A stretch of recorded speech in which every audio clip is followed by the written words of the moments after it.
अभी तो नहीं दिख रहा। प्रार्थना करेंगे। हमारे पिता परमेश्वर, राजाओं का राजा, प्रभुओं का प्रभु जी, आपके अनुग्रह दया करुणा सिंहासन के निकट में हम आकर के झुक जाते हैं। आराधना स्तुति वंदना गौरव मान लेते हैं। थोड़ा सा समय पहले प्रभु जी हम आए हैं आपका वचन को ध्यान करने के लिए। योगदास पर दया करें। सनातन काल का ऊंचा अनंत काल की योजना में अब नीति वचन को फिरता हमारे लाभ के लिए उन्नति का कारण कीजिए। मसीह यीशु के नाम में।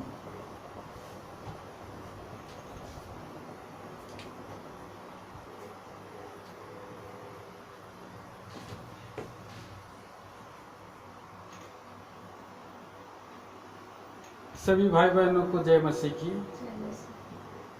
प्रभु ने हमें बहुमूल्य अवसर दिया है, नीति वचन पर हम ध्यान करें। पिछले दिनों से प्रभु हमें लगातार लेके आए हैं। तो आइए हम लोग आज के वचन की ओर जाएंगे। 16 अध्याय, नीति वचन 16 अध्याय, और हम पढ़ेंगे पूरे अध्याय में 1 से लेकर के 33 वचन तक है। और थोड़े थोड़े अध्ययन करते हुए आगे हम बढ़ेंगे। साथ में पढ़ेंगे पहला वचन। मन की युक्ति मनुष्य के वश में रहती है, परंतु मुंह से कहना यहोवा की ओर से होता है।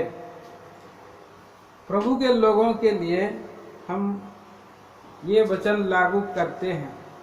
मनुष्य जो प्रभु के लोग होते हैं और परमेश्वर के और योजना में होते हैं, या जब परमेश्वर के योजना में अगर कोई व्यक्ति रहता है तो वो व्यक्ति का हर एक बात में प्रभु का और उसका जो है नियंत्रण और उसका अंकुश पवित्र आत्मा का होता है। इसलिए वो मन में युक्ति करता है और मन में विचार करता है, मनुष्य के वश में है वो, पर मुंह से कहना यहोवा की ओर से होता है।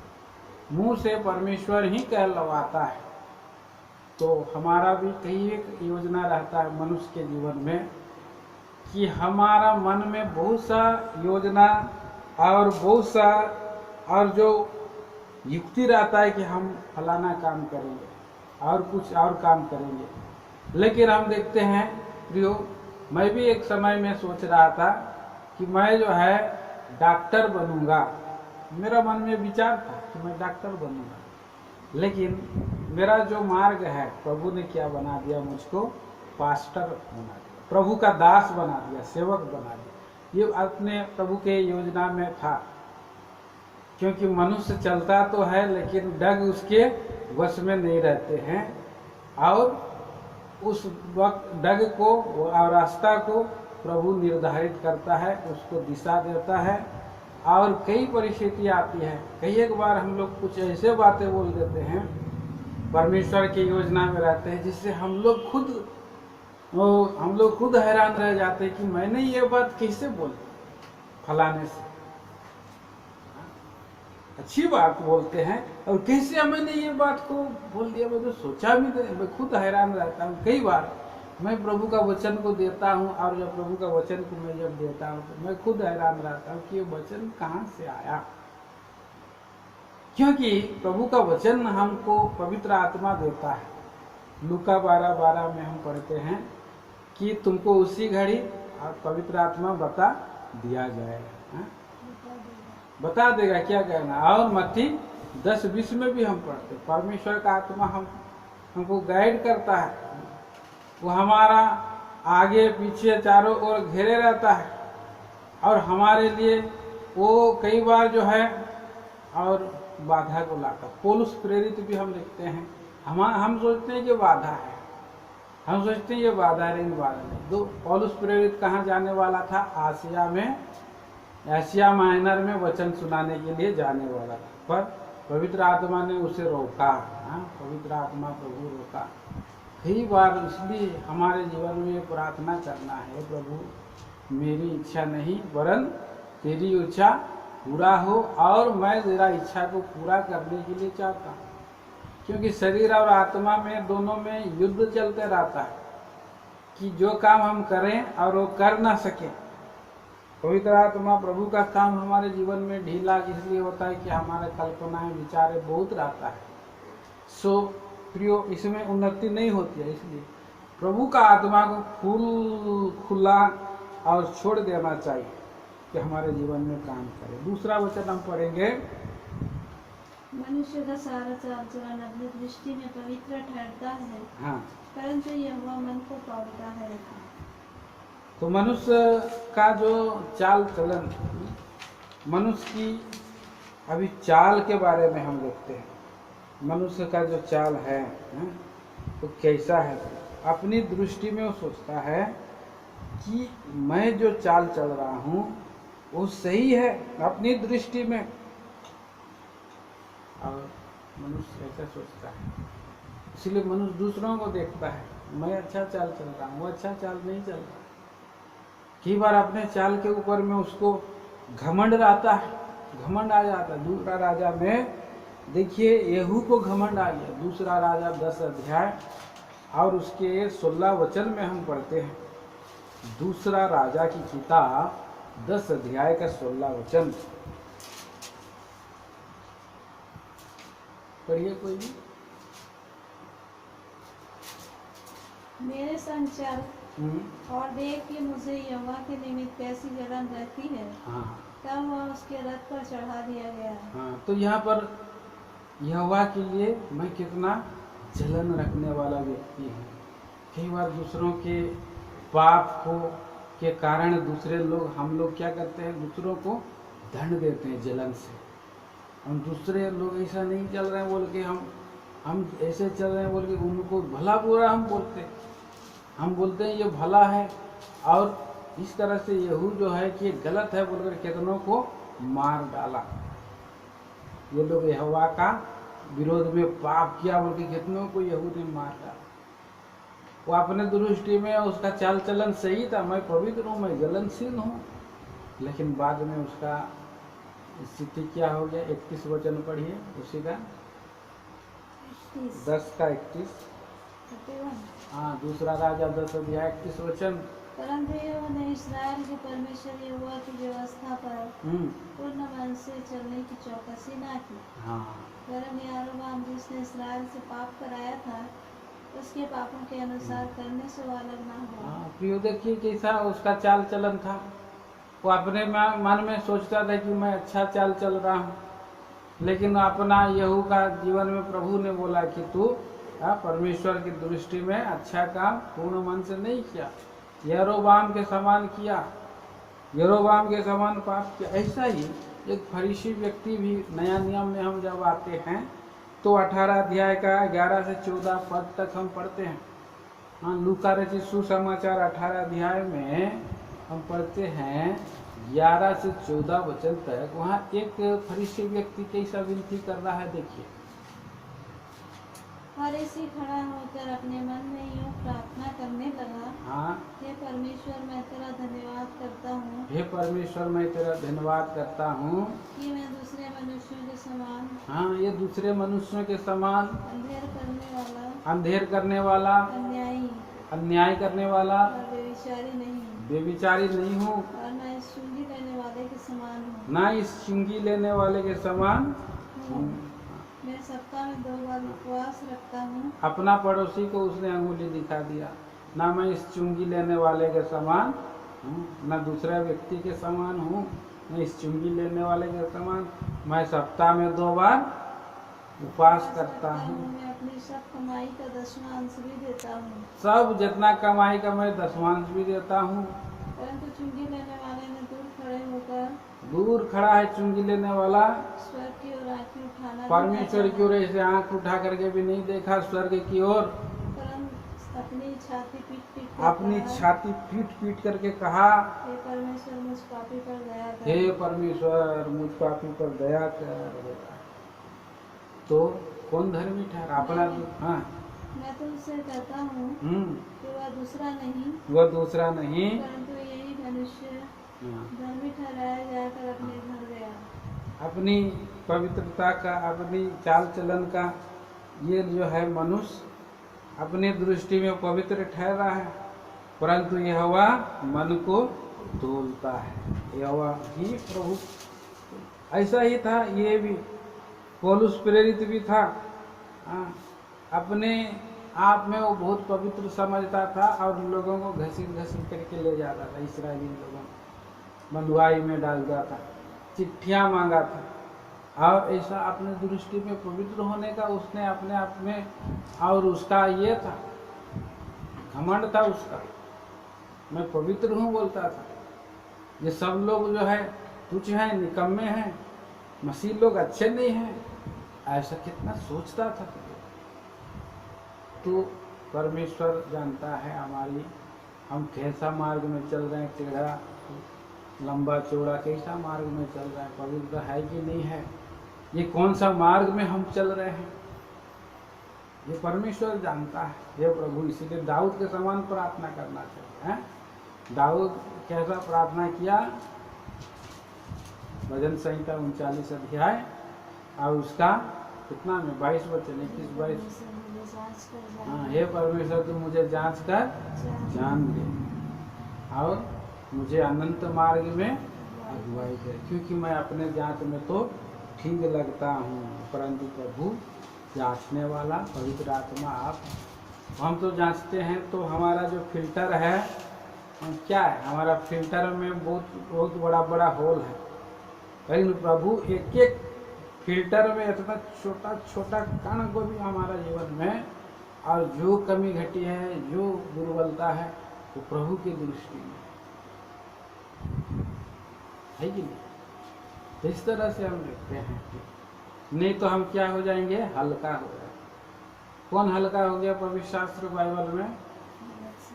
बेलशस्सर राजा जो है हल्का हो गया। माने माने तेकेल उपासी, तू तराजू में तोला गया और हल्का पाया गया, हल्का पाया गया।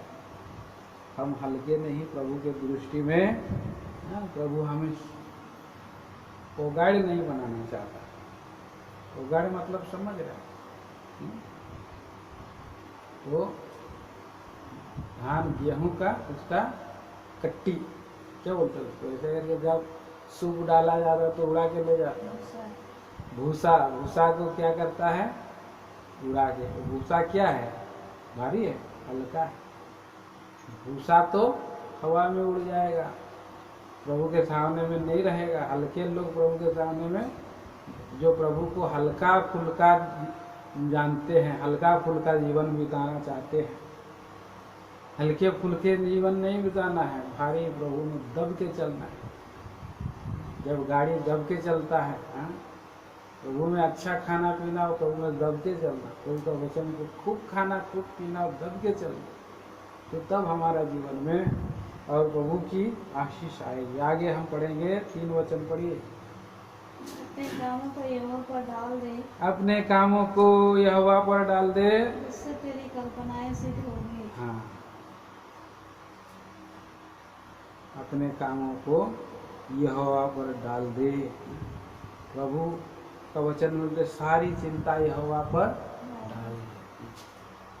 और भजन संहिता 37 अध्याय में भी हम पढ़ते हैं, परमेश्वर को अपना सुख का मूल जान, सारी चिंता उस पर डाल दे, क्योंकि उसको तुम्हारा ज्ञान है।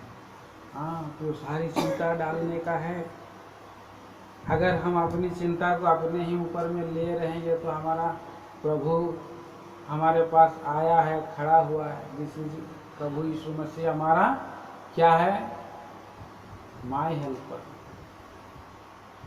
लॉर्ड इज माय हेल्पर बोला, हेल्प करने वाला, जल्दी सहज से मिलने वाला सहायक। यह हुआ मेरा अति सहज सहाय मिलने वाला, अति निकट में जल्दी मिलने वाला सहायक है परमेश्वर। और उस सहायक को सहायता करने के लिए अवसर देने की बात है।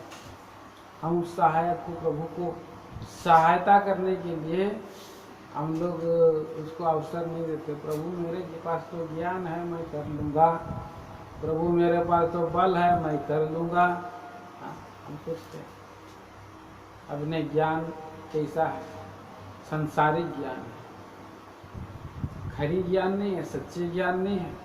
याकूब का कैसा ज्ञान था?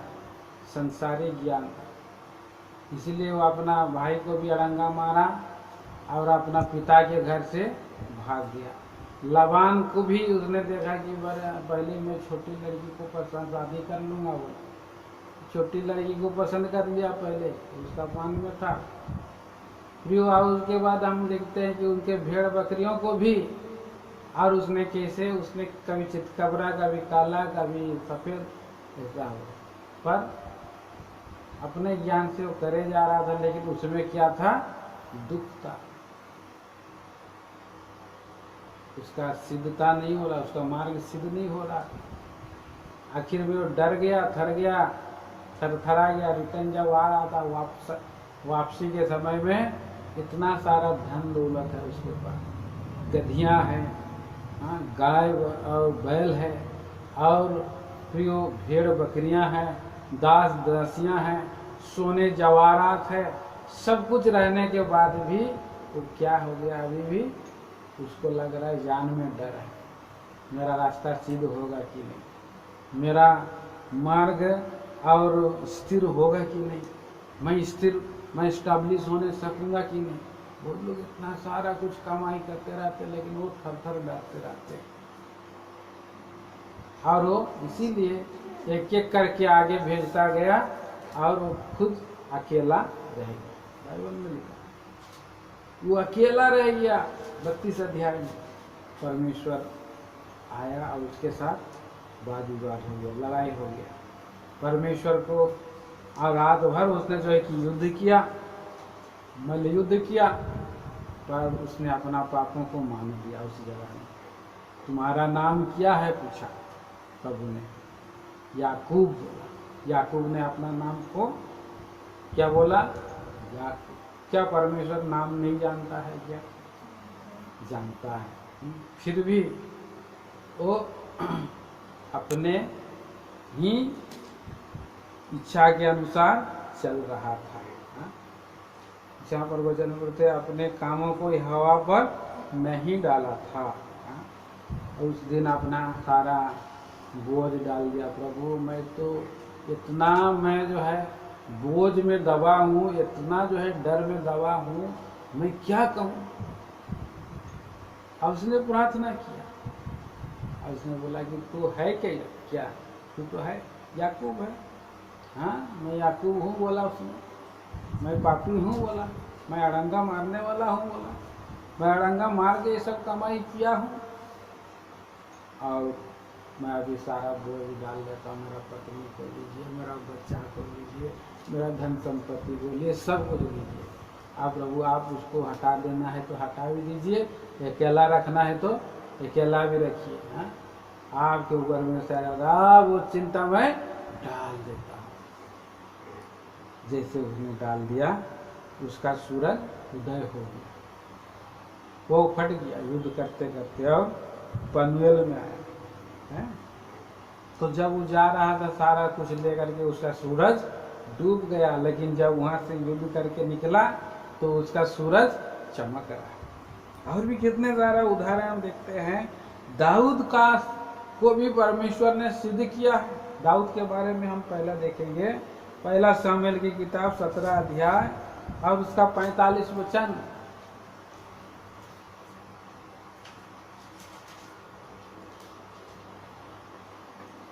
दाऊद ने पलिश्ती से कहा, तू तो तलवार और भाला और सांड लिए हुए मेरे पास आता है, परंतु मैं सेनाओं के यहोवा के नाम से तेरे पास आता हूँ, जो इस्राएली सेना का परमेश्वर है, और उसी को तूने ललकारा है। बस यहाँ पर प्रभु ने अपना बोझ, दाऊद ने अपना बोझ जो है उसके ऊपर में ही डाल दिया।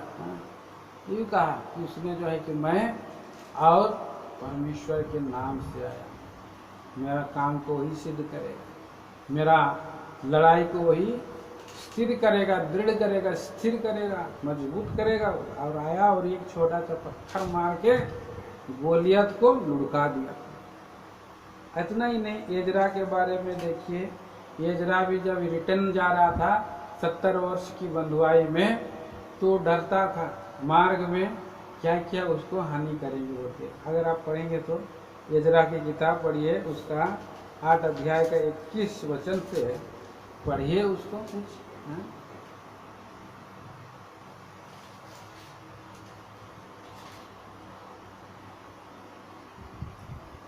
तब मैंने वहाँ अर्थात अहवा नदी के तट पर उपवास का प्रचार इस आशय से किया कि हम परमेश्वर के सामने दीन हों और उससे अपने और अपने बाल बच्चों और अपनी समस्त संपत्ति के लिए सरल यात्रा मांगे।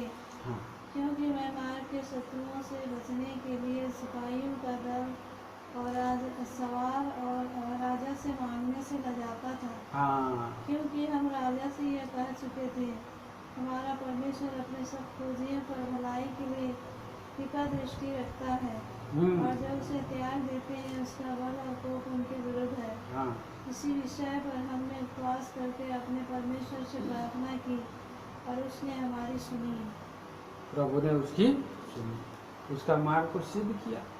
हाँ, 31 और 32 वचन भी पढ़िए उसको आगे। पहले महीने के 12वें दिन को हमने अहवा नदी के से कुछ करके यरूशलेम का मार्ग लिया और हमारे परमेश्वर की कृपा दृष्टि उस पर रही और उसने हमको शत्रुओं और मार्ग पर घात लगाने वालों के हाथ से बचाया।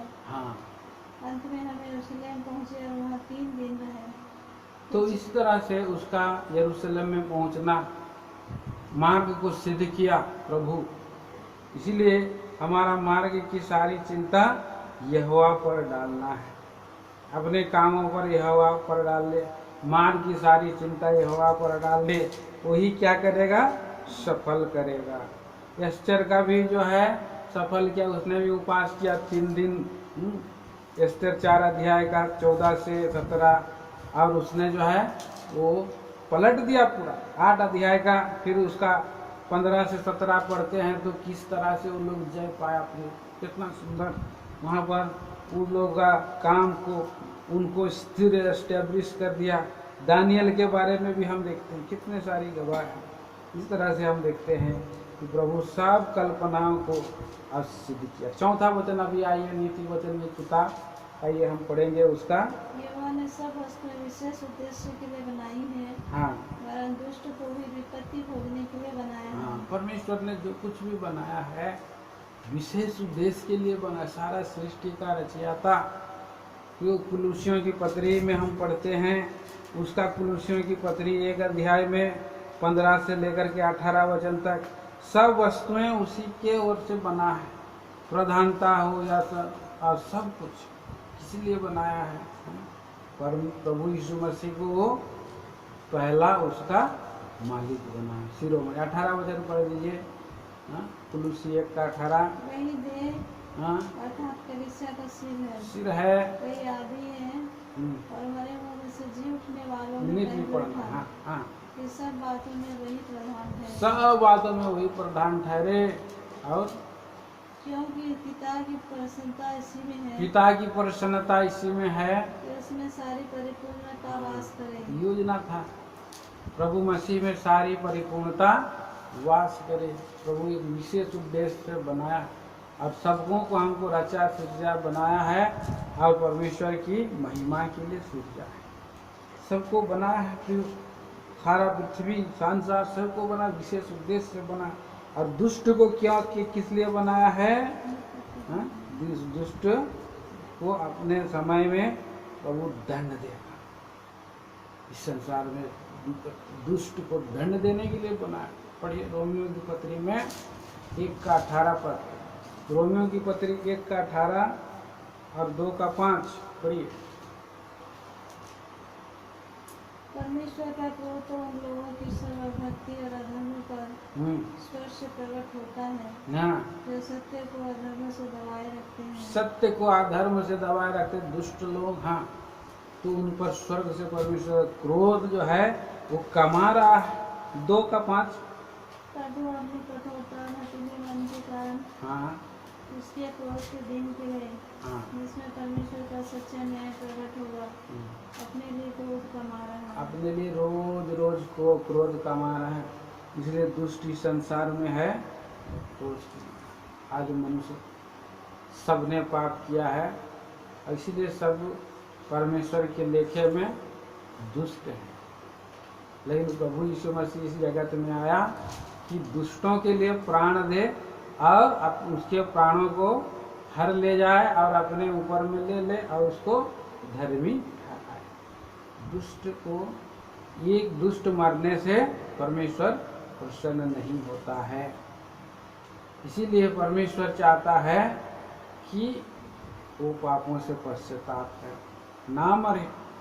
इसलिए प्रभु आए। तो आज भी आप अगर यीशु मसीह को ग्रहण नहीं किए हैं, आज भी आप दूर हैं, तो आज प्रभु आपको योजना में लेकर के आना चाहता है अनंत काल का राज्य को। इसलिए पापों से मन फिराओ। 5 वचन हम पढ़ते हैं, आइए। सब मन के घमंडियों से यहोवा घृणा करता है। सब मन के, हाँ, नीति वचन 16 का 5, सब मन के घमंडियों से यहोवा घृणा करता है। 6 वचन भी, अधर्म का प्रायश्चित कृपा और सच्चाई से होता है। तो मन के घमंडी लोग इस संसार में हैं और लोग अपना ही मनमानी अनुसार जीवन बिताना चाहते हैं। मन के घमंडी लोग। और ये नीति वचन में कह रहा है लेखक कि मैं दृढ़ता से कहता हूँ ऐसे लोग निर्दोष नहीं, वे लोग निर्दोष नहीं ठहरेंगे। इसलिए प्रभु दृढ़ता से कह रहा है यहाँ पर, जो घमंडी लोग हैं, बुद्धिमान अपने बुद्धि पर घमंड ना करे, धनवान अपने धन पर घमंड ना करे, बलवान अपने बल पर घमंड ना करे, क्योंकि वे लोग निर्दोष नहीं ठहरेंगे। मैं बोलता है कि मेरा पुरुष इतना सुंदर है, मैं इतना सुंदर हूँ, तुझे सुंदरता का भी घमंड। ऐसे लोग वो परमेश्वर का इनकार करते हैं। 6 वचन पढ़ते हैं, अपराध अधर्म का प्रायश्चित कृपा और सच्चाई से होता है और यहोवा के भय मानने के द्वारा मनुष्य बुराई करने से बच जाए। तो दया और सच्चाई के द्वारा प्रभु परमेश्वर ने पाप का प्रायश्चित किया गया। तो दया और सच्चाई में इस संसार में कौन आए? दया और सच्चाई से, हाँ, यूहन्ना सुसमाचार, हाँ, प्रभु यीशु मसीह हमारे लिए अनुग्रह, दया और अनुग्रह एक ही शब्द है, और अनुग्रह और सच्चाई से परिपूर्ण होकर के डेरा किया, मतलब मनुष्य रूप में देहधारी हुआ और उसने देह को पापों के प्रायश्चित के लिए दे दिया। अधर्म को मिटाया दिया गया है। और जो उस बात को जान करके परमेश्वर के सामने में आते हैं, प्रभु यीशु मसीह के सामने में आकर अंगीकार करते हैं और भय भक्ति से जीवन बिताना चाहते हैं, ऐसे लोगों को परमेश्वर जो है हर एक बुराई से बचाता है। धन्य है वो मनुष्य जिसका पाप क्षमा किया गया। धन्य है वो मनुष्य जो यहोवा का भय मानता, परमेश्वर का भय मानता है, वो व्यक्ति धन्य है। 7 वचन भी हम पढ़ेंगे, नीति वचन 16 का 7। यहोवा को भाता है, हाँ, तब वो उसके शत्रुओं का भी उससे मेल कराता है। हाँ, तो परमेश्वर, हाँ, जिसको उसका चाल चलन, उसका मार्ग, उसका वॉक एंड टॉक, उसको प्रभु प्रसन्न हो जाता है, वो परमेश्वर का मित्र बन जाता है। और जब परमेश्वर हमारा मित्र बन जाता है तो शत्रुओं को भी प्रभु जो है मित्र बना देता है, और वो शत्रु नहीं रहता है। प्रभु का जो देखिए कितना सुंदर है, वो शत्रु थे उसके भाई लोग, किसके? हाँ, भाई लोग शत्रु थे, लेकिन उसका चाल चलन इतना सुंदर था, उसका भाई लोग उसका नीचे आ गए, सब लोग झुक के प्रणाम किए, उसको मान लिए, रोने लगा। यीशु रोना चालू कर दिया, मेरा भाई लोग ऐसे सोच रहे हैं। तो उसका चाल चलन कितना सुंदर था। चाल चलन जिसका भी भाता है, शत्रु सारे शत्रुओं को मित्र बना देगा। तो कितना सुंदर बात है। आगे हम पढ़ते हैं 8 वचन। अन्याय के बड़े लाभ से हाँ, न्याय से थोड़ा ही प्राप्त करना उत्तम है।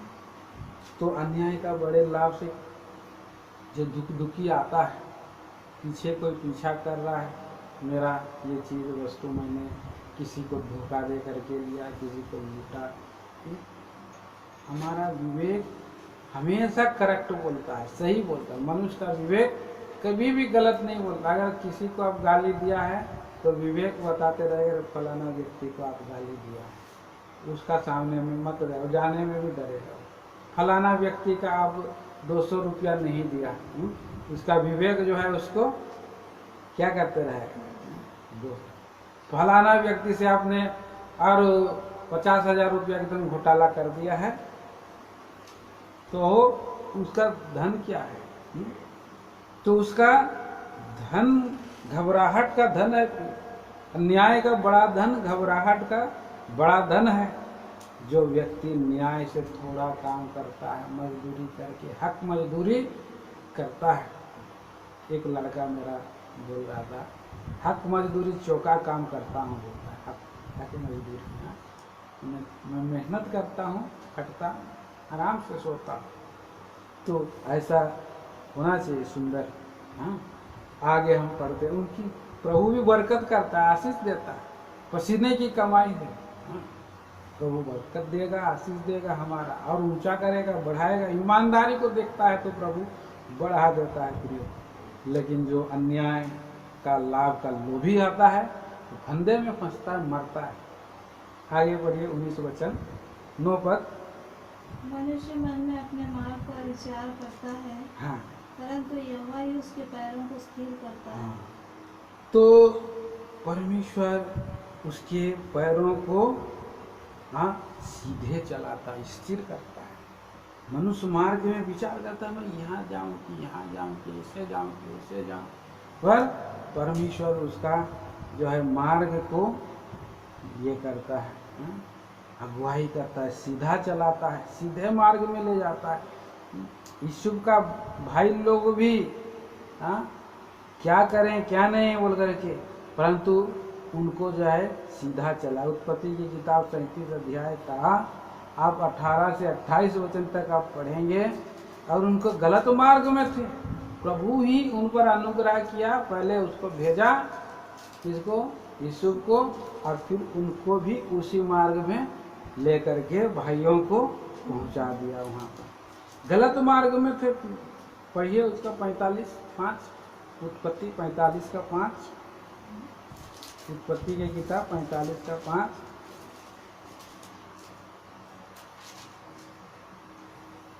अब तुम लोग मत पछताओ, और तुमने जो उन्हें यहाँ बेच डाला, इससे उदास मत हो। इससे उदास मत हो, क्योंकि परमेश्वर ने तुम्हारे प्राणों को बचाने के लिए मुझे तुम्हारे आगे भेज दिया है। तो ये सही मार्ग में लेकर के गया प्रभु। मनुष्य का मन में अपना मार्ग पर विचार कर रहा है, लेकिन उसका पाँव को किधर जाता है, प्रभु अगुवाई कर। फिरौन की पुत्री, उसको भी प्रभु ने जो है कि वही मार्ग में लेकर के आया। कहाँ पर था? फिरौन की पुत्री जो है मूसा की माँ, मूसा की मम्मी, उसका भी सांसारिक मार्ग था। लेकिन निर्गमन उसका 2 का 5 में हम पढ़ते हैं कि उसका मम्मी को सही मार्ग में जो है उसको काम में लगा दिया। बहुत सा उदाहरण हम देखते हैं, और साउल के बारे में भी देखते हैं। 1 शामुएल 9 अध्याय का 3 से 16 पर उसका तो अलग मार्ग था, गदहा में ढूंढने में घुसा था, तो प्रभु अपने मार्ग में लेकर के आया। ईशै के बारे में भी हम देखते हैं, वो भी अपना मार्ग में था। जक्कई भी अपना मार्ग में था, पड़ा हुआ था एरियो में अपना धन कमाने के लिए, धन कमाने का मार्ग में लगा था। प्रभु ने उसको अपने लाइन अप किया, लाइन में लेकर के आया, मार्ग में ले करके आया। जैसे हम लोग गीत भी गाते हैं, भटक गया था 1 डेढ़ की माई, हमें ढूंढा और अपने मार्ग में हम लोगों को भी लेकर के आया और हमको स्वर्गीय मार्ग में लेकर के चल रहा है। अब सीधा चला रहा है प्रभु। मार्ग और सत्य और जीवन प्रभु बोला मैं हूँ।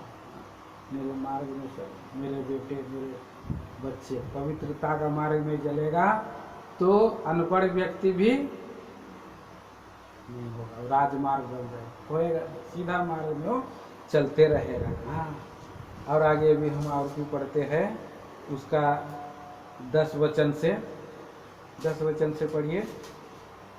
राजा के मुंह से दैवी वाणी निकलती है। हाँ, न्याय करने में से चूक नहीं होता। 15 पद तक। हाँ, सच्चा तराजू और पलड़े यहोवा के वश होते हैं। हाँ, पहली में जितने बटकरे हैं उस सब उसी के बनवाए हुए हैं। दुष्टता करना राजाओं के लिए घृणित काम है, क्योंकि उनकी गद्दी धर्म ही से स्थिर रहती है। धर्म की बात बोलने वाले से राजा प्रसन्न होता है, और जो सीधी बातें बोलता है उससे वह प्रेम रखता है। राजा का क्रोध मृत्यु के दूत के समान है, परंतु बुद्धिमान मनुष्य उसको ठंडा करता है। राजा के मुख की चमक में जीवन रहता है, और उसकी प्रसन्नता बरसात के अंत की घटा के समान होती है। तो इस तरह से हम देखते हैं प्रियो कि मनुष्य जो है ये राजा का जो है मुंह में परमेश्वर का शब्द रहता है, देवी वाणी रहता है। परमेश्वर जो है हाँ, इसलिए वो राजा को वहाँ पर भले वो राजा जाने ना जाने, लेकिन वहाँ पर प्रभु उसको अपॉइंट कर दिया, मतलब परमेश्वर उसको उसके जीवन से दुनिया को चलाता है, दुनिया को नित्य उसने चलाता है। तो बहुत सारे राजाओं को चला, खुसरू राजा को चलाया, नबूकदनेस्सर राजा को चलाया। लोग नहीं जानते राजा को, परमेश्वर को नहीं जानते थे। राजाओं का मन नालियों के समान परमेश्वर बना देता है और मोड़ देता है इधर। सो जब को कंट्रोल करता है प्रभु, तो कई बार राजा लोग घमंडी हो जाते हैं, दुष्ट राजा हो जाते हैं। नबूकदनेस्सर भी दुष्ट राजा था, पर धर्म से ही गद्दी स्थिर रहती है। बुरे से वो उठाता है, लेकिन जो राजा और जो उसके पास ये रहता है घमंडी राजा हो गया तो उखाड़ देता है प्रभु। और यहाँ पर बोल रहा है 15 वचन में राजा के मुख की चमक में जीवन रहता है। और उसकी प्रसन्नता बरसात के अंत की घटा के समान होती है। वो राजा का इतना सुंदर मतलब यहाँ देखते हैं। तो इसी रीति से ये राजा लोग होते हैं। 16 वचन में पढ़िएगा। बुद्धि की प्राप्ति चौके सोने से क्या ही उत्तम है, और समझ की प्राप्ति चांदी से बढ़कर योग्य है। हमारा प्रभु का वचन जो है बुद्धि देता है, इसीलिए कुछ लोग इस पर बुद्धि और सोने की अपनी खोज के अनुसार विश्वास करते। प्रभु बुद्धि तो हमको देता है। आगे आइए और पढ़ेंगे 17 वचन। बुराई से हटना सीधे लोगों के लिए राजमार्ग है। जो अपने चाल चलन की चौकसी करता है वह अपने प्राण की भी रक्षा करता है। धर्मी मनुष्य अपना प्राण बचाने के लिए बुराई से सदा दूर रहता है, किनारे रहता है, बुराई के बीच में घुसता ही नहीं है। बुराई से हटना सीधे लोगों के लिए राजमार्ग है, और अब अपना प्राण को रक्षा करता है। 18 पद भी पढ़ेंगे। विनाश से पहले गर्व और ठोकर खाने से पहले घमंड। मनुष्य के जीवन में जब सोचे कि वो घमंडी हो गया है, और समझ लीजिए कि वह अभी जल्दी ही विनाश भी हो जाएगा, मर भी जाएगा। कितने सारे हम देखते हैं कि घमंडी लोग थे, विनाश से पहले उन सब घमंड हो गए, घमंडी बन गए। विशेष करके देखिए 2 शमूएल 2:18 से 23 में असाहेल था। असाहेल चिक्कारे बनाने चिक्कारे समान दौड़ता था। वो योआब का भाई था, अबीशै और योआब का भाई था। वो अब्नेर बोला कि बेटा तू मेरा पीछा मत कर, दाएं और बाएं घूम और किसी को मेरे बदले में मारो, लेकिन मुझे मत मारो। लेकिन वो तो दौड़ते ही घमंड से जा रहा है ना, तो पीछे से भाला मार दिया, पीछे मुड़ करके भाला मारा उसको, असाहेल मर गया। घमंडी था। बेहनादाद भी घमंडी था, और भी वो हम देखते हैं कि बेबीलोन देश भी जो है ईसाइया 47 अध्याय में ये भी पूरा घमंड से भरा हुआ था। 47 का 10-11 पढ़ते हैं। अजरिया यिर्मयाह की किताब में वो भी एक राजा था, वो भी घमंडी राजा था। नबूकदनेस्सर राजा भी घमंडी था। हेरोदेस अग्रिप्पा भी घमंडी था। एक बार पर एक वचन पढ़ दिए इसके बारे में, प्रेरितों के काम उसका 12 अध्याय 21 से 23। प्रेरितों के काम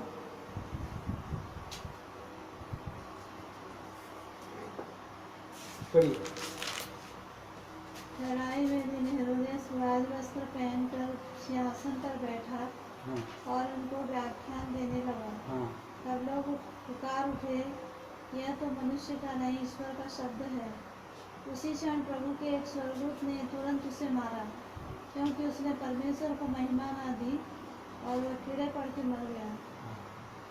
इस तरह से हम देखते हैं प्रियो, ये कीड़े पड़ करके मरे। घमंडी था, घमंडी व्यक्ति थे, ठहर नहीं सकते, सिर नहीं सकते। तो इसलिए घमंडियों के संग लूट बांट लेने से विनम्र के साथ दीन आत्मा में रहना उत्तम है। 19 वचन। हाँ? और आइए 20 वचन से 24 वचन तक पढ़ेंगे। जो वचन पर मन लगाता वह कल्याण पाता है। हाँ। और जो यहोवा पर भरोसा रखता धन्य होता है। वो धन्य होता है। उसके हृदय में बुद्धि है, वो समझ वाला कहलाता है। हाँ। और मधुर वाणी के द्वारा ज्ञान बढ़ता है। जिसके पास बुद्धि है उसके लिए वह जीवन का सोता है, परंतु मूढ़ों को शिक्षा देना मूर्खता ही होती है। हाँ, मूर्खों को शिक्षा, मूढ़ों को शिक्षा देना मूर्खता ही होती है। आगे बुद्धिमान का मन उसके मुंह पर भी बुद्धिमानी प्रकट करता है। हाँ। और उसके वचन में विद्या रहती है। उसके वचन में विद्या रहती है। और मनभावने वचन मधु भरे छत्ते के समान प्राणों को मीठे रखते हैं और हड्डियों को हरी भरी करते हैं। तो फिर यहाँ पर जीवन के 8 मूल मंत्र सिद्धांत हम देखते हैं। पहला हम देखते हैं 20 पद में, मामलों की बुद्धिमानी से निपटाना, बुद्धिमानी से उसको सुलझाना। दूसरा मूल मंत्र है प्रभु में भरोसा रखना, 20 पद में। हाँ, 21 पद में हम तीसरा देखते हैं, बुद्धिमान और समझदार बनना। और चौथा विचार हम देखते हैं गुण ज्ञान बढ़ाना। पांचवा विचार हम देखते हैं सहानुभूति पूर्ण और समझ वाला बनना, 22 पद में लिखा। और प्रियो हम देखते हैं कि मूर्खता को अस्वीकार करना और निर्देश और शिक्षा के लिए खुला रहना, 6वां विचार हम देखते हैं। और 7वां हम देखते हैं 23 पद में, सदा बुद्धिमानी से बात करना। तुम्हारा माने बात करना सलोना हो, बुद्धिमानी के साथ बात करो। और 8वां मूल मंत्र क्या है, मनोहर और नम्र बने रहना। मनोहर और नम्र बने रहना बुद्धिमानी का ये सिद्धांत है, गुण है। 23 वचन में हम पढ़ते हैं, फिर से पढ़िए 23 वचन। बुद्धिमान का मन उसके मुंह पर ही बुद्धिमानी प्रकट करता है। हाँ, बुद्धिमानों का मन उसके मुंह पर ही, वो मुंह से ही वो प्रकट कर देता है कि वो बुद्धिमान है। ज्यादा कुछ नहीं बोलेगा भी तो वो बुद्धिमान है। इलियाजर भी एक बुद्धिमान था। उत्पत्ति 24 अध्याय का 34 से 49 में बच्चे ज्यादा कुछ नहीं बोल रहा था, आज्ञा मानता था, बुद्धिमानी से वो बात भी किया उसने। और उसका जो है इसहाक का पत्नी को बड़ी बुद्धिमानी के साथ लेकर किया। और याकूब भी जब गया और मिस्र देश में बुजुर्ग हो गया था, तब भी वो बड़ी बुद्धिमानी से राजा से बातचीत किया। और प्रभु यीशु मसीह भी महाबुद्धिमान है, उसके मुंह के बात को सुन करके लोग उलट करके जवाब नहीं दे पाए। पढ़िए उसका उत्पत्ति लूका के और मत्ती का 22 का 16 में हम पढ़ते हैं। मत्ती का 22 का 16।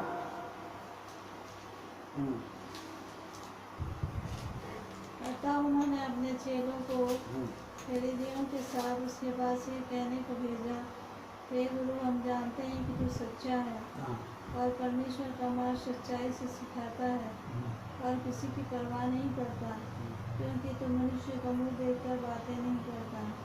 22 का 46 कितना पढ़े? 22 का 6 नहीं 46 46 सही ना है। इसके उत्तर में कोई भी एक बात ना कह सका। हाँ, प्रभु यीशु मसीह जब उत्तर दिया, कोई भी उसके उत्तर में एक बात भी जवाब नहीं दे सकता। कितना बड़ा बुद्धिमान था तो पतरस बुद्धिमान है, पौलुस बुद्धिमान है, याकूब लिया गया, और मुझको और आपको प्रभु का बुद्धि देना चाहता है। बुद्धि से बात करना हमें सिखाता है पवित्र वचन। जब हम ध्यान मनन बाइबल पढ़ते हैं, बुद्धिमान ये पाता है। 25 वचन पढ़िए। ऐसा भी मार्ग भी मनुष्य को सीधा जान पड़ता है, परंतु उसके अंत में मृत्यु ही मिलती है। ऐसा एक मार्ग हम लोग परसों ध्यान दिया था 14 तारीख में। ऐसा एक मार्ग है जो मनुष्य को सीधा जान पड़ता है, उसके अंत में विनाश का मार्ग है। ये संसारिक मार्ग, दुनिया का मार्ग, वो सीधा जान पड़ रहा है लेकिन विनाश है। इसलिए प्रभु के मार्ग में आने वाले लोगों को अनंत जीवन है। पढ़िए 26 वचन से 31 पद तक पढ़िए। परिश्रमी की लालसा उसके लिए परिश्रम करती है, हाँ, इसकी भूख उसको उभारती रहती है। अधर्मी मनुष्य बुराई की युक्ति निकालता है और उसके वचनों में आग लग जाती है। टेढ़ा मनुष्य बहुत झगड़े को उठाता है और कानाफूसी करने वाला परम मित्रों में भी फूट करा देता है। उपद्रवी मनुष्य पर अपने पड़ोसी को फुसलाकर कुमार्ग पर चलाता है। आँख मूंदने वाला छल की कल्पनाएं करता है और मुंह दबाने वाला बुराई करता है। पक्के बाल शोभायमान मुकुट ठहरते हैं, वे धर्म के मार्ग पर चलने से प्राप्त होते हैं। तो यहाँ पर 6 पद में 6 प्रकार के लोग यहाँ पर हम देखते हैं।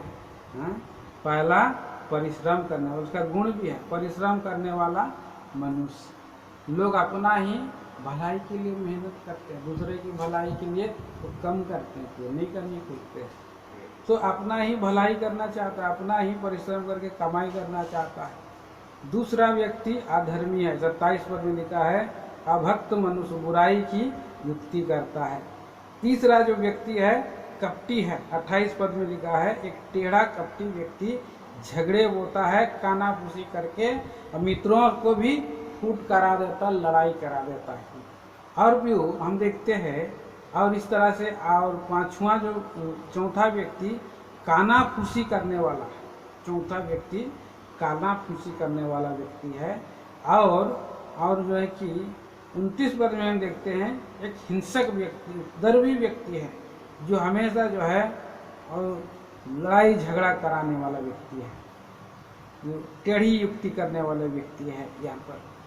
और छठवां हम देखते हैं वो वृद्ध व्यक्ति है, पक्के बाल वाला।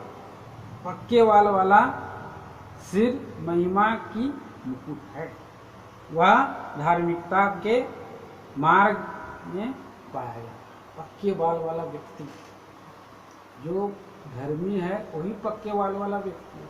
नहीं तो कोई प्रभु यीशु को ग्रहण नहीं दिया, उद्धारे नहीं पाया है, बाल पक गया है, उसको महिमा का मुकुट नहीं मिलेगा। जो प्रभु मसीह को ग्रहण किया है उसी ही महिमा का मुकुट मिलेगा। कितना सारे वृद्ध लोग हैं प्रभु में चलते चलते और वो लोग पुराने हो चुके हैं, पक्के बाल बल चुके, अनुभवी लोग हैं। और इसलिए सबसे बड़ा पूर्णिया तो प्रभु यीशु मसीह है, उसके बाल सफेद। हाँ, बढ़िए आखिरी में पढ़ेंगे हम लोग विशेष करके 32 वचन पढ़िए। विलम्ब से क्रोध करना वीरता से और अपने मन को वश में रखना नगर को जीत लेने से उत्तम है। विलम्ब से कोप करने वाला व्यक्ति को हमें बनाना प्रभु चाहता है, इसलिए तुम धीरजवंत बनो बोला। तो प्रभु यीशु मसीह स्वयं धीर धरता था और इस गुण को इसहाक ने अपनाया था। हाँ, उत्पत्ति 26 अध्याय से 13 से 35 में पढ़ेंगे। उसको कितना फलिस्तीन लोग जो है कि विरोध किया, फिर भी उसने क्रोध नहीं किया, धीमा व्यक्ति था। यीशु भी अपना भाइयों को क्रोध नहीं किया। हाँ प्रियो, और हम देखते हैं और आगे हम दाऊद भी इसमें क्रोध नहीं किया था। तो धीमा, क्रोध करने में धीमा। साउल भी पहले क्रोधी था, लेकिन वो भी नम्र बन गया, धीमा बन गया। बहुत लोग शीघ्र प्रभु को जानने के बाद भी क्रोध करते हैं, उनका हानि ही हुआ। कैन तुरंत क्रोधित हो गया और हानि हो गया। क्यों ऐसा भी क्रोधी था, तुरंत हानि किया। सिमोन और लेवी लोग भी बहुत क्रोधी थे, उसमें बहन का कारण उनका पूरा नगरों को नाश कर दिया था। तो योना भी क्रोधी था। कई प्रभु के लोग भी क्रोधी होते, लेकिन धीरज धरना है। धीरज धरना प्रभु हमें सिखाता है। आखिरी में पढ़ेंगे 33 पद। चिट्ठी डाली जाती तो है, चिट्ठी डाली जाती तो है, परंतु उसका निकलना यहोवा ही की ओर से होता है। प्रभु की ओर से ही हमें जो है और प्रभु इनाम देता है। चिट्ठी डाली जाती है जरूर। तो वो लोग जो है पुराना नियम में भी हम देखते हैं, चिट्ठी डाल करके यहोशू लोगों ने भाग किया कनान देश का हिस्सेदारी की। और जो चिट्ठी डाली जाती है जिस थैली में, उस थैली में उरीम और तुमीम का जो थैली था उसमें रख करके वहाँ पर चिट्ठी को रख दिया जाता। और उसके बाद वो सारे लोग प्रार्थना करते थे, पास प्रार्थना करते थे, वचन प्रार्थना में रहते थे, और बाद में वो निकालते थे। और निकालना किसकी ओर से होता था? यहोवा की ओर से होता था। तो चिट्ठी डाली तो जाती है, निकालना यहोवा की ओर से होता है। उसको 103 पढ़ते हैं, प्रार्थना करेंगे। तो इन विचारों के द्वारा हमें तैयार करे, आशीष करे। प्रार्थना। प्यारे पिता परमेश्वर, धन्यवाद स्तुति करते हैं, आपके विचार हमारे लिए बहुमूल्य है, जिसके द्वारा से हम बलवंत होकर के आपके राज और महिमा के लिए तैयार हों। और पवित्र जी रक्षा करे, सहायता करे। प्रभु मसीह के नाम में मांगते हैं, आमीन। जय मसीह की सब।